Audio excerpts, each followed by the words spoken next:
Welcome back. گفتگو کے سلسلے کو آگے بڑھاتے ہیں. جیسے کہ تحریک انصاف کے رہنما عامر مغل صاحب یہ کہہ رہے تھے کہ جی ہمارا تو مینڈیٹ چوری ہوا ہے اور اس اسمبلی کو تو اختیار ہی نہیں ہے. انہوں نے یہ بھی کہا, الزام یہ بھی لگایا کہ یہ تو اس کی لیجیٹیمیسی کو انہوں نے چیلنج بھی کیا. لیکن عامر مغل صاحب آپ روک تو کچھ نہیں سکے نا ان کا. آپ بھی اسی پارلیمنٹ میں موجود رہے, یا آپ سے مراد آپ کی پارٹی کے لوگ, اور ساتھ ہی ساتھ یہ بھی کہ آپ نے اس میں پارٹیسپیٹ بھی نہیں کیا, آپ نے اس کے خلاف ووٹ بھی نہیں ڈالا. یعنی کہ آپ کی اتنی نشستیں تھیں لیکن ایک بھی ووٹ اس ترمیم کے خلاف جو ہے آپ نہیں کر سکے. میں اسی طرف آ رہا تھا. تو یہ تو اس کا ایک پہلو ہے نا اس موجودہ آئین سازی کا, کہ اس جو موجودہ پارلیمنٹ جس نے یہ آئین سازی کی ہے یہ لیجیٹیمیٹ نہیں ہے, ان کے پاس اختیار ہی نہیں ہے یہ کرنے کا, کیونکہ یہ جعلی نمائندے ہیں, ناجائز حکومت ہے اور ناجائز طریقے سے بیٹھے ہوئے. اب آتے ہیں دوسرے پوائنٹ کی طرف, جو آپ نے کہا کہ ہم نے اس پہ ووٹ نہیں ڈالا اور ہم اس کے خلاف ووٹ نہیں ڈال سکے. تو میرے خیال میں یہ جمہوری روایات جو پچھلے کوئی 70-80 سال سے چلی آ رہی ہیں, جب کوئی کسی آئین سازی یا قانون سازی کا بائیکاٹ کرتا ہے تو وہ اس کے خلاف ہی ووٹ ڈال رہا ہوتا ہے, یا کوئی نیا ٹرینڈ سیٹ ہو گیا یا کوئی نئی جمہوری روایات سیٹ ہو گئی ہیں کہ اگر کوئی اس کا بائیکاٹ کرتا ہے تو آپ یہ سمجھتے ہیں کہ شاید اس کے خلاف ووٹ نہیں ڈال رہا.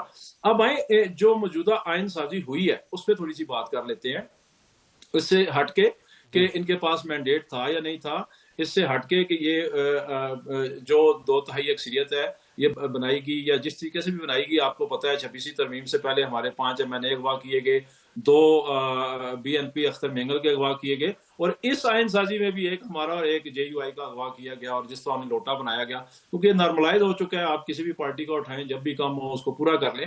اب آتے ہیں کہ آئین سازی جو ہوئی ہے, کیا یہ اس سے عدلیہ کی آزادی متاثر ہوئی ہے یا نہیں, کیا اس سے کوئی عوام کو بھی فائدہ ہو رہا ہے, کیا یہ ملک کی کوئی خدمت ہو رہی ہے. تو میں معذرت چاہتا ہوں, مجھے اس میں ایسی کوئی بات اس آئین سازی میں 27ویں ترمیم میں نظر نہیں آئی, سوائے اس کے کہ چند شخصیات کو نوازا گیا. اس میں صدر پاکستان کو بھی ڈیورنگ اس کے آفس, جب تک وہ آفس میں ہے اس کو استثناء تھا, اس کے بعد اس کو بھی استثناء نہیں تھا. تو سب سے پہلے تو دونوں کو استثناء مل گیا, اور میں بڑی عجیب و غریب لاجکس سن رہا ہوں میڈیا میں. اچھی بات ہے, ہمیں فخر ہے, پاکستان نے جنگ جیتی ہے, اس میں کوئی دو رائے نہیں ہے, اور تحریک انصاف نے, اس کے کارکنان نے بھرپور اس جنگ میں ساتھ دیا, پاکستان کا, اپنی ریاست کا, اپنی افواج کا. لیکن 22 لاکھ مربع میل فتح کیا تھا حضرت عمر رضی اللہ تعالیٰ عنہ نے. وہ تو ایک دفعہ کھڑے تھے, جمعے کا خطبہ دے رہے تھے, تو انہوں نے ایک لباس پہنا جو کہ سب کو ملا تھا مال غنیمت کے طور پہ. تو ایک عام شہری نے اٹھ کے پوچھا کہ پہلے یہ بتائیں آپ نے یہ لباس کیسے بنایا ہے, آپ کا تو جتنا کپڑا سب کو ملا ہے اس میں آپ کا لباس نہیں بن سکتا. تو ان کے بیٹے عبداللہ ابن عمر نے کھڑے ہو کے کہا کہ میں نے اپنے حصے کا لباس ان کو دیا تھا. مطلب ہے یہ ذاتیات کے لیے مجھے نظر آ رہی ہے یہ جو آئین سازی ہوئی ہے. پھر مذاق ہو رہا ہے آئین سازی کے نام پہ. Chief justice supreme court of Pakistan کے نام سے پاکستان کا لفظ ہٹا کے انہیں صرف چیف جسٹس سپریم کورٹ بنا دیا گیا. تو اس پہ چیف جسٹس صاحب کو لازماً اعتراض ہوا. پھر آئین سازی میں ترمیم کی گئی. اچھا چلیں, اگر وہ سب کے لیے ہوتی پھر بھی سمجھ آتا تھا. اس میں لکھا گیا کہ صرف اسی ایک چیف جسٹس کے لیے آئی ہے, یا خان افریدی کے لیے. تو یہ بھی ذات کے لیے ہوئی ترمیم, ساری دنیا نے دیکھ لی, سمجھ آ گیا کہ صرف ایک شخص ایک ذات کے لیے کی جا رہی ہے. پھر آپ آئیں عدلیہ کی طرف. عدلیہ کو اس میں کیسے محکوم بنایا گیا ہے. میرے ابھی بھائی عبداللہ حمید گل مثال دے رہے تھے کہ جس طرح ٹرانسفر ہوتا ہے آرمی میں, یا جس طرح پولیس میں, یا جس طرح سول ایڈمنسٹریشن میں, تو اسی طرح گورنمنٹ اگر ججز کا بھی ٹرانسفر کرے تو کیا اعتراض ہو سکتا ہے. محترم عبداللہ حمید گل صاحب, یہی تو آپ کو سمجھ نہیں آ رہا. عدلیہ ماتحت نہیں ہوتی گورنمنٹ کے. اگر عدلیہ گورنمنٹ کے ماتحت ہوگی تو گورنمنٹ کے خلاف فیصلے کیسے دے گی. یہی تو ہم کہہ رہے ہیں, گورنمنٹ کس طرح اپنے پاس اختیار رکھ سکتی ہے ججز کی ٹرانسفر کا. مغل صاحب آپ نے عبداللہ گل صاحب کی بات کی ہے تو انہی سے ہم پوچھ لیتے ہیں نا. تو عبداللہ گل صاحب, جیسے کہ عامر مغل صاحب جو ہیں وہ انصاف کا بڑا آئیڈیل سا ایک نظام جو ہے وہ شیئر کر رہے تھے. جی عامر صاحب آپ کی جانب دوبارہ آتے ہیں. جی پوری کر لیں آپ بات. ٹھیک ہے, آپ مجھے کہہ رہے ہیں. جی عبداللہ صاحب چلیں آپ یہ بتائیے, جیسے کہ وہ ایک انصاف کا بڑا آئیڈیل نظام اس کی بات کر رہے ہیں, حضرت عمر کا بھی انہوں نے حوالہ دیا ہے اور دیگر چیزوں کا بھی بتا رہے تھے, تو کیا پاکستان تحریک انصاف کی جو گورنمنٹ تھی, کیا اس وقت ہمیں انصاف کا یہ اعلیٰ معیار جو ہے وہ دیکھنے کو ملا ہے جس کا مطالبہ وہ آج کر رہے ہیں؟ جی میں یہ گزارش کرنا چاہتا ہوں، پہلے تو کیونکہ ان کے چند سوالات ہیں میں اس کا جواب دے دوں. چیف جسٹس کے نام سے پاکستان کیوں لکھا گیا یا نہیں لکھا گیا؟ تو کیا وہ اگر چیف جسٹس بھی ہیں تو وہ کیا کوئی اور ملک ہوگا یا پاکستان ہی ہوگا؟ دوسری بات یہ ہے کہ پوسٹنگ ٹرانسفر کی جہاں بات کی تو یہ تنخواہ جو لیتے ہیں یہ پاکستان سے لیتے ہیں یا ان کو مغرب سے یا کسی اور جگہ سے آتی ہے؟ تو تنخواہ جب پاکستان کی لیں گے، ایک سسٹم ہے نا، کوئی سپریم کورٹ کے اپنی کوئی کھیتی باڑی کا سسٹم تو ہے نہیں جہاں سے جو ہے وہ پیسے آئیں گے اور وہ اپنے طرف لیں گے، اور اگر وہ کھیتی باڑی ہے بھی تو وہ پاکستان کے اندر ہی ہوگی. نمبر 1. نمبر 2 یہ ہے کہ جب آپ نے دیکھیں ہم تو بڑے خوش تھے، ریاست مدینہ کا نعرہ لگا تھا، ہم خوش تھے کہ مدینہ منورہ کی ریاست کے اندر سود کا کاروبار بند ہوگا، حکومت بل پیش کرے گی، سود کو ختم کر دیا جائے گا اور اللہ سے جنگ کو ختم کر دیا جائے گا. تو پھر وہ کیا بل پیش ہوا؟ کیونکہ میری یادداشت میں نہیں ہے، حافظ صاحب شاید اس کے اوپر زیادہ بہتر انداز میں جو ہے وہ گفتگو کر پائیں گے. پھر اسی طریقے سے جو سپریم کورٹ کے اندر جو عدالتی نظام تھا، اینگلو سیکشن لا کو ختم کر کے عمرز لا لے کے آتے، تو کیا وہ لے کے آئے؟ کیا اس کے لیے چلیں چھوڑیں، آیا نہیں آیا، بل پیش کیا کسی نے تو بل بھی پیش نہیں ہوا. بلکہ مجھے یہ یاد پتہ نہیں کیوں پڑ رہا ہے کہ 20 جنوری 2019 کو پہلا پاکستانی پاسپورٹ اسرائیل جانے کے لیے خالد فشل کے نام کے آدمی کو جاری ہوا، جو پاکستان کی تاریخ میں پہلے کبھی نہیں ہوا. پتہ نہیں وہ میں کیوں مجھے یہ یاد آ گئی بات.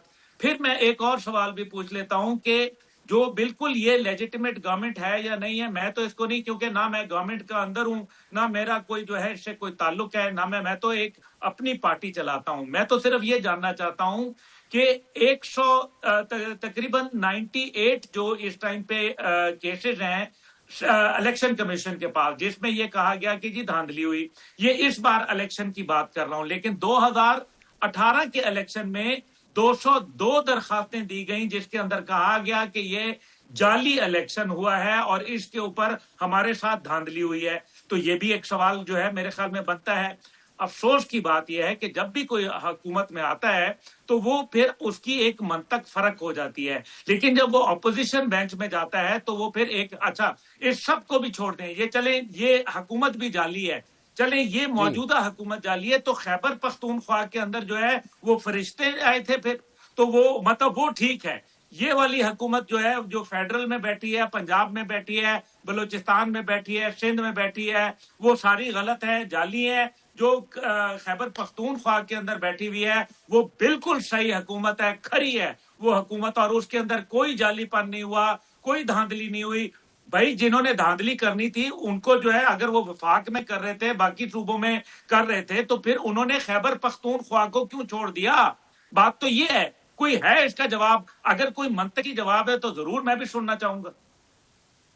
اب عبداللہ صاحب آپ نے تو سوالات کی جی بوچھاڑی کر دی ہے، لیکن حافظ صاحب ہم دیکھتے ہیں کوئی بھی الیکشن ہمیں 2002 کا دیکھ لیں، 2008 کا دیکھ لیں، 2013 کا دیکھ لیں، 2018 کا دیکھ لیں، 2024 کا دیکھ لیں، تو میں نے کافی الیکشنز جو ہیں حافظ صاحب گنوا دیے ہیں. تو تمام الیکشنز کو کسی نے تسلیم تو کیا نہیں. جو حکومت میں آتا تھا وہ کہتا تھا فری اینڈ فیئر ہوئے ہیں، اور جو اپوزیشن میں بیٹھتا تھا وہ کہتا تھی کہ دھاندلی ہوئی ہے، ہمارا مینڈیٹ چوری ہوا ہے. لیکن حافظ صاحب ابھی ترامیم بھی جو ہوئی ہیں اس کو بھی کچھ مان رہے ہیں، کچھ نہیں مان رہے. کیا پاکستان میں کوئی ایسا نظام نہیں ہے کہ چیزیں سموتھ ہو جائیں؟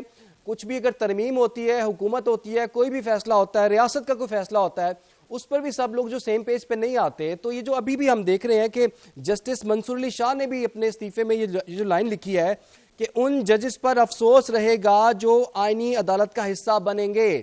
کل آئینی عدالت کے سربراہ جو ہیں وہ حلف اٹھا رہے ہیں، اور ایک دن پہلے استعفے میں جب یہ کہہ دیا جائے کہ جو لوگ آئینی عدالت میں شامل ہوں گے ان پہ مجھے افسوس رہے گا، تو یہ بھی کنٹروورشل ہو گیا. حافظ صاحب مجھے امید ہے کہ جتنے اطمینان سے آپ حافظ صاحب کو اور عبداللہ حمید گل صاحب کو سنتے ہیں، مجھے بھی اتنے ہی اطمینان سے سنیں گے. جی اتنی بات فرمائیے. سوالات کیے عبداللہ حمید گل صاحب نے تحریک انصاف کے بارے میں ان کا آپ کا لنک تھوڑا سا پرابلم کر رہے ہیں، اس کے لیے ذرا معذرت، کیونکہ آپ کا کنیکشن جو ہے وہ تھوڑا سا اس میں آواز بریک ہو جاتی ہے، کچھ سگنلز بریک ہو جاتے ہیں. اچھا مجھے آپ کی آواز ٹھیک آ رہی ہے. میں یہ کہہ رہا تھا انہوں نے بڑے سوالات کیے تحریک انصاف کے بارے میں. ایک سوال میں ان کے لیے بھی چھوڑ کے جاتا ہوں ان کے جوابات دینے سے پہلے. آپ نے کہا میں ایک اپنی جماعت کا سربراہ ہوں. ویسے آپ کو پاکستان کی قوم اور عوام جو ہے نا وہ آزاد قبیلے کا رکن ہی سمجھتی ہے, عبداللہ حمید گل صاحب, اور آپ کو وہ اور حافظ احسان کھوکھر صاحب کو. آپ کی جو لائن ہے, جو آپ کی باتیں ہیں ہم سنتے رہتے ہیں کبھی کبھار, ہے تو وہ وہی باتیں ہوتی ہیں جو محسن نقوی صاحب کی ہیں, جو فیصل واوڑا صاحب کی ہیں. تو ہم آپ کو آزاد قبیلے کا ایک رکن سمجھتے ہیں. باقی اب آپ نے اعتراضات کیے جی کہ تحریک اس قبیلے سے کبھی آپ کا بھی تعلق تھا الحمدللہ. ہاں سر, ہم نے کم از کم آرمی چیف کو اپنا باپ نہیں بولا. عمران خان نے بھی نہیں بولا, عمران خان نے بھی نہیں بولا. آپ کسی اور کی بات کر رہے ہوں گے. اچھا, اب میں آپ نے جتنے سوالات کیے ہیں میں ان کے جوابات دیتا ہوں کوشش کرنے. اچھا, آپ نے کہا جی کہ تحریک صاحب نے ریاست مدینہ کا نعرہ لگایا اور کچھ کر نہیں سکے. چلیں ٹھیک ہے جی, ہم نہیں کر سکے, نعرہ تو لگایا, کوشش تو کی نا. آپ کر لیں کوشش. آپ جن کے دن رات آسمان سے ان کی تعریفوں کے کلابے میں لاتے ہیں ان سے کہیں وہ کوشش کر لیں. ہمارا نعرہ غلط تھا, یہ کہہ دیں کہ نہیں آپ کو یہ ریاست مدینہ کا نعرہ نہیں لگانا چاہیے تھا. تو ایک سوچ دی عمران خان نے, ایک اپنا ویژن بتایا, ایک اپنا نظریہ بتایا کہ میں ریاست کو ریاست مدینہ کے طرز پہ چلانا چاہتا ہوں. نہیں چلا سکے, نہیں کامیاب ہو سکے, کوئی بات نہیں. آپ جن کی پچھلے 2 4 5 سال سے تعریفیں کر رہے ہیں, زمین آسمان کے کلابے ملا رہے ہیں, ان سے بھی آپ مطالبہ کر لیں کہ کیا ریاست مدینہ یا اسلام کے مطابق ریاست چلانا صرف عمران خان کا فرض تو نہیں, مسلمان ہونے کی حیثیت سے کوئی جگہ آپ بتائیں گے کہ کہاں میں نے زمین آسمان کے کلابے میں لائے, کوئی ایک آپ مثال پلیز دے دیجئے. کون لینا, میں نے دیکھیں میں نے آپ کو انٹرپٹ تو نہیں نہ کیا, اس طرح تو نہیں نا, پھر میں آپ کو انٹرپٹ کروں آپ مجھے کریں تو فائدہ نہیں ہے. اچھا, آپ آگے چلیں جی. آپ نے پھر اپنی بات دوبارہ ریپیٹ کی کہ جب تنخواہ لیتے ہیں ریاست پاکستان سے تو انہیں چاہیے کہ حکومت اگر ان کا ٹرانسفر کرے تو انہیں اعتراض نہیں ہونا چاہیے. دیکھیں عبداللہ صاحب, اس بات کو سمجھیں. جب ہم انڈیپینڈنٹ جوڈیشری کی بات کرتے ہیں تو اس کا مطلب یہ ہوتا ہے کہ جب وہ حکومت کے انڈر جائیں گے تو حکومت ظاہر ہے اپنی مرضی کے لگائے گی. وہ حکومت تحریک انصاف کی ہو, وہ نون لیگ کی ہو, پیپلز پارٹی کی ہو, ایکس وائی زیڈ کی ہو, وہ اپنی مرضی کی ججز لگائے گی. کس حکومت کا دل کرتا ہے کہ وہ ججز جو ہے وہ ایسا جج لگائے جو اس کو برا کے, یا جو اس کے کام میں انٹروین کرے, یا اس کے کام میں انٹرفیئر کرے, یا ایسا کام کرے جو اس کو پسند نہ آئے. تو اسی لیے پوری دنیا میں, مہذب دنیا میں, عدلیہ کو حکومت سے علیحدہ رکھا جاتا ہے. عدلیہ انڈیپینڈنٹ ہوتی ہے, عدلیہ آزاد ہوتی ہے. اور جب آپ جوڈیشل کمیشن کے نام پہ آپ 26ویں ترمیم نے آپ نے بیڑا غرق کر دیا تھا. آپ نے جوڈیشل کمیشن میں اکثریت بٹھا دی گورنمنٹ کے لوگوں کی. اب وہ پہلے سے ہی 26ویں ترمیم میں ہی تو سب سے بڑی گڑبڑ ہوئی. اچھا, آپ مجھے بتائیں 26ویں ترمیم میں اس قانون کی ضرورت کیوں پیش آئی کہ 3 سینئر موسٹ ججز میں سے ایک بنے گا؟ اس لیے کہ آپ کو پتہ نہیں تھا منصور علی. عامر صاحب, قطع کلامی کی معذرت, آپ کو نا بالکل ہم اس پہ موقع بھی دیں گے. میں حافظ صاحب کو ذرا اس میں شامل کر لوں گا. حافظ صاحب, جو کہ پہلے میں آپ سے سوال پوچھنا چاہ رہا تھا کہ ابھی جو آئینی کورٹ ہے, آئینی عدالت جو ہے, وہ اس وقت ان کے جو چیف جسٹس ہیں وہ کل حلف اٹھائیں گے, لیکن آج جو جسٹس منصور علی شاہ نے اپنے استعفے میں جو حوالہ دیا, انہوں نے کہا کہ ان ججز پر افسوس رہے گا جو اس آئینی عدالت کا حصہ بنیں گے. تو پہلے سے ہی معاملہ جو ہے تھوڑا سا مشکوک کر دیا انہوں نے, کنٹروورشل کر دیا ہے. تو کس طرح سے یہ کورٹس جو ہے پھر ڈیلیور کریں گی؟ دیکھیں, بات بڑی سیدھی سی ہے, اور وہ سیدھی سی بات یہ ہے چونکہ ڈیفینیٹلی پولیٹیکل چیزیں آتی ہیں, ہوتی ہیں, کی جاتی ہے. مغل صاحب ہمارے بھائی ہیں, دوست ہیں. یہ دنیا میں کہیں جگہ ایبسولوٹ پرنسپل نہیں ہے کہ صرف جو جوڈیشل اپوائنٹمنٹس ہے سپیریئر کورٹس کی جو ہے وہ صرف عدالت کا پریروگیٹو ہوتا ہے. یہ دنیا میں کسی جگہ کوئی سسٹم ہے. امریکہ کے اندر جو ہے وہ ان کی کانگریس کر دیتی ہے, انڈیا کے اندر جو ہے وہ ایک ان کا ایگزیکٹو اور ان کے ججز مل کے کر لیتے ہیں. اس کے بعد یہ ہے برطانیہ کے اندر انہوں نے ایکٹ آف پارلیمنٹ بنایا ہوا ہے. ایون رشیا کے اندر جو ہے وہ الیکشن کے ذریعے جو ہے وہ آپ ڈسٹرکٹ ججز لگاتے ہیں کہ ہمیں پتہ ہونا چاہیے کہ ہمارا الیکشن جو جج ہے وہ کس قسم کا ہونا چاہیے. اب یہ ہے کہ ہمارے پاس 3 ایکسپیرینسز ہیں جب سے 1973 کا کانسٹیٹیوشن آیا. ایک وہ ہے کہ جو 1973 سے لے کے 1996 تک, جب تک الجہاد ٹرسٹ کا فیصلہ نہیں آیا تھا, تو چیزیں جو ہیں وہ ایک سسٹم کے اندر چل رہی تھیں. کچھ ایگزیکٹو کر لیتی تھی, کوئی جوڈیشری کر لیتی تھی, کوئی کانکرنس ہو جاتی تھی.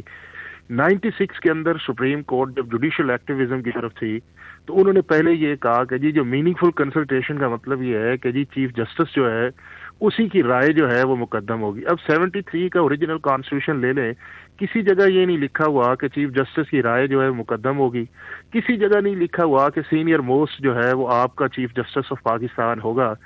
اب یہ ہے کہ جوڈیشری نے وہاں سے ہے کام سٹارٹ کیا, اور ساتھ ہی آپ یہ دیکھیں کہ وہی جوڈیشری جو ہے انہی کی ساری اپوائنٹمنٹ 96 سے آن ورڈز ہیں.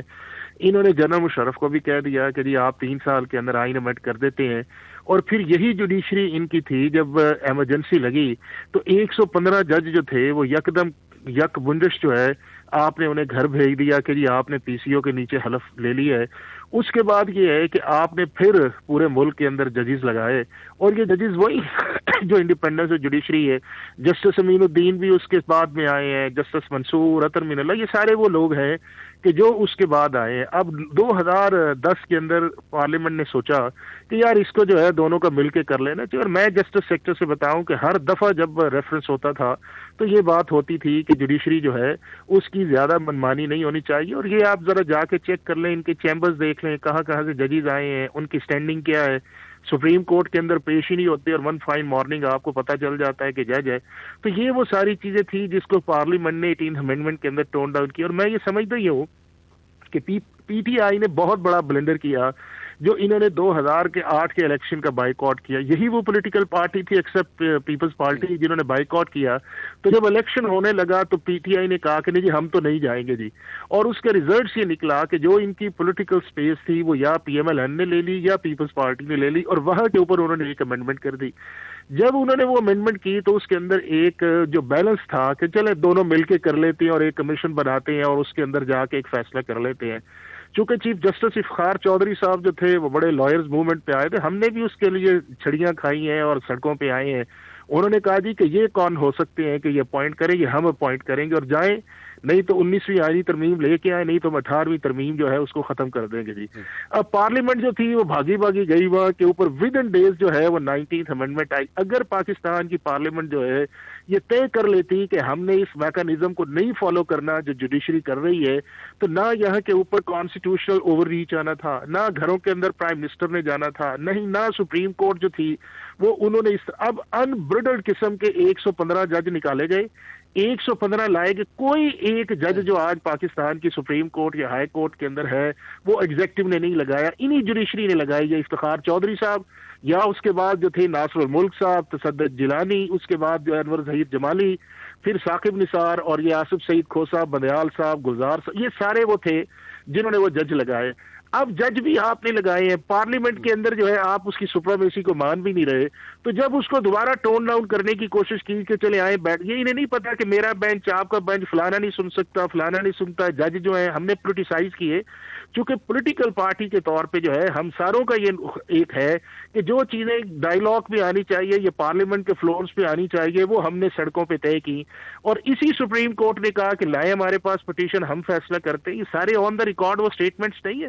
کس ملک کے اندر آرٹیکل 184(3) اس طرح ایکسیسو ہوا ہے سموسے سے لے, اور اب بھی ایک سیکنڈ سن لے, ابھی بھی یہ ہے, ابھی بھی یہ ہے کہ اگر انہوں نے کہا ہے کہ جی جوڈیشل کے اندر ہونا چاہیے, تو ذرا یہ پتہ کروائیں مغل صاحب کہ مولانا فضل الرحمان صاحب کے سامنے جب یہ جوڈیشل کمیشن بن رہا تھا تو کسی نے اس کے اوپر اعتراض کیا کہ یہاں پہ جو ہے ایگزیکٹو کی جو ہے وہ آپ کیوں زیادہ کر کے لے, انہی کے اسٹالورٹس وہاں پہ موجود تھے نا جی. اور یہ آخری وقت تک جب امینڈمنٹ تھی, اور میں نے اس وقت بھی کہا تھا یہ نہیں چل سکے گا, یہ انڈر کرٹیسزم رہے گا. اور پھر آپ نے دیکھا کہ حال کیا ہوا ہے. اب بھی یہ ہے کہ اپوائنٹمنٹ میرٹ پہ آنی چاہیے. میں کئی دفعہ کہتا ہوں کہ اگر گورنمنٹ کو موقع ملا ہے اچھے جج لے کے آئے, اور اس کے ساتھ اگر ری ایلوکیشن آف جوریسڈکشن آیا ہے تو اس سے پاکستان کا جوڈیشل سٹرکچر جو ہے وہ اس وقت روڈز ان میں بھی کچھ ہمیں نظر آئے گا, کیونکہ احتجاج کی جو کال جو ہے اور ایک تحریک جو ہے شروع کی جا رہی ہے اپوزیشن کی جانب سے, اور وہ کل ہی یعنی کہ جمعے کے روز وہ شروع بھی کی جا رہی ہے. تو تحریک شروع ہو سکتی ہے, کیا اپوزیشن اس پوزیشن میں ہے, کیا حکومت کے لیے مشکلات ہو سکتی ہیں, اور پاکستان تحریک انصاف کی جو بار بار بات ہو رہی ہے کہ انہوں نے پہلے کچھ غلط فیصلے لیے ہیں یا وہ اپنے فیصلوں پر مطمئن ہیں. بات کریں گے ایک بریک کے بعد. آپ لوگ ہمارے ساتھ ویلکم بیک جی. گفتگو کے سلسلے کو آگے بڑھائیں گے. تو عامر مغل صاحب, پاکستان تحریک انصاف نے تو اس 27ویں آئینی ترمیم کا راستہ روکنا تھا, اب ایوان کو چلنے نہیں دینا تھا, نہ تو راستہ روک سکے نہ ایوان کا راستہ روک سکے. اب تحریک آپ شروع کرنے جا رہے ہیں, تحریک کس شکل کی ہوگی؟ کیا وکلا سٹائل کی یہ تحریک ہوگی لارڈس موومنٹ کی طرح یہ ہوگی، اور اس سے اب آپ کیا حاصل کرنا چاہتے ہیں اور کب سے شروع کر رہے ہیں؟ دیکھیں، میں تو سب سے پہلے تو آپ کو بات بتاؤں، تحریک انصاف تو جو تحریک ہے وہ 9 اپریل 2022 سے ہی چلا رہی ہے. ہماری تو تحریک رکی نہیں ہے. راستے میں جو مشکلات آئیں، ہمارے لوگ جیلوں میں بھیجے گئے، لیڈر 2 سال سے جیل میں ہے، تحریک تو ہماری جاری ہے. یہ جو 26ویں اور 27ویں ترمیم آپ نے بات کی، تحریک انصاف کا 26ویں میں بھی کوئی کانسینٹ نہیں تھا. نہیں مغل صاحب، آپ کہہ رہے ہیں کہ 26 میں بھی آپ کا کوئی کانسینٹ نہیں تھا، لیکن آپ کی تو پارٹی پوری کی پوری مولانا کے پاس جو ہے وہ جاتی رہی، وہاں جا کے بیٹھتے رہے، وہاں جا کے چائے شائے پیتے رہے، اور حکومتی وفود بھی وہاں پر آتے رہے. اور بلاول بھٹو نے اسمبلی میں یہ بیان دیا تھا کہ ہم نے مولانا سے پوچھا، مولانا نے ان کے سامنے آپ لوگوں کو کال بھی کی تھی اور پوچھا تھا کہ اگر آپ لوگ کہتے ہیں تو میں 26ویں آئینی ترمیم کے حق میں ووٹ دے دوں. تو وہ تو بات پہلے آپ کی چل رہی تھی ان سے. سلمان اکرم، دیکھیں بات چیت چل رہی تھی مولانا فضل الرحمان سے، ہم ان کو نہیں قائل کر سکے اپنے موقف پہ، وہ ہمیں اپنے موقف پہ قائل نہیں کر سکے. میں آپ کی تجاویز میں بھی تو ترمیم میں چینج ہوئی تھی نا سر، 26ویں آئینی ترمیم میں بہت سے پوائنٹس وہ اس لیے نکالے گئے تھے کیونکہ آپ لوگ راضی نہیں تھے. تو پھر اگر ہماری مرضی سے ہوتے تو ہم اس میں اپنا کانسینٹ دے دیتے نا، اس کو ووٹ کرتے نا. سر آپ کیسی باتیں کر رہے ہیں؟ تحریک انصاف نے اپنا کانسینٹ نہیں دیا تھا اس میں. میری اگلی بات سنیں، آپ نے کہا تحریک چلا رہے ہیں، جی بالکل چلا رہے ہیں، چلائیں گے. اور میں آپ کو ایک بات بتاؤں، میں اپنے 2 دوستوں سے اور ان کی مشاورت سے، حافظ احسان کھوکھر اور عبداللہ مہدگل صاحب کی، ان کی وساطت سے، میں موجودہ گورنمنٹ کو، جن سے ان دونوں کا تعلق ہے آزاد قبیلے سے، ان کو یہ مشورہ دینا چاہتا ہوں، آپ 28ویں جو ترمیم لا رہے ہیں اس میں ایک چیز اور امینڈ کریں کہ ظاہر ہے جن کے لیے یہ ترمیم ہوئی ہے یہ مفاد عامہ کے لیے تو نہیں ہوئی نا، نہ لیجیٹیمیٹ پارلیمنٹ نے یہ کیا، نہ یہ عوام کے لیے ہوئی ہے.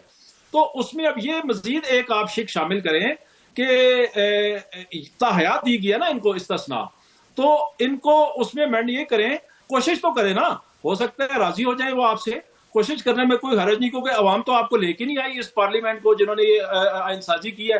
تو آپ نے جن کو خوش کرنا ہے تو پورے طریقے سے خوش کریں ان کو، وہاں سے بھی استثناء دلوائیں، صرف دنیا سے آپ ان کو بھی استثناء دلوا رہے ہیں.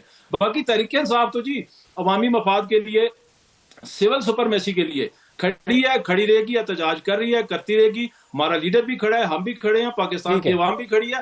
ہماری جدوجہد لمبی ہو سکتی ہے، طویل ہو سکتی ہے، پرخطر ہو سکتی ہے، مشکل ہو سکتی ہے، لیکن انشاءاللہ آخر میں عوام پاکستان جیتے گی، عمران خان جیتے گا، پاکستان کی عوام جیتے گی. جی عبداللہ بھائی.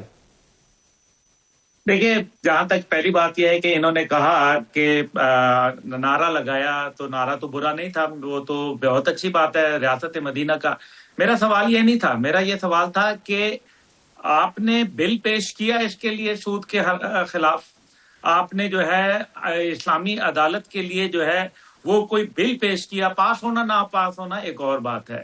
پھر اس ٹائم پہ وہ انٹیلیجنس ادارہ اچھا تھا جو 29 امینڈمنٹ ایک دن میں منظور کراتا تھا. اب یہ خدا کے لیے نہ کہیں کہ جی وہ انہوں نے نہیں کہا، کیونکہ پہلے بھی آپ نے کہا آرمی چیف کے حوالے سے. تو میں آپ کو یاد کرا دیتا ہوں کہ سن 2020 12 جولائی عمران خان صاحب کا بیان موجود ہے جس کے اندر انہوں نے قوم کا باپ کہا. یہ انہوں نے کہا، آپ اس کو ری چیک کر لیجئے.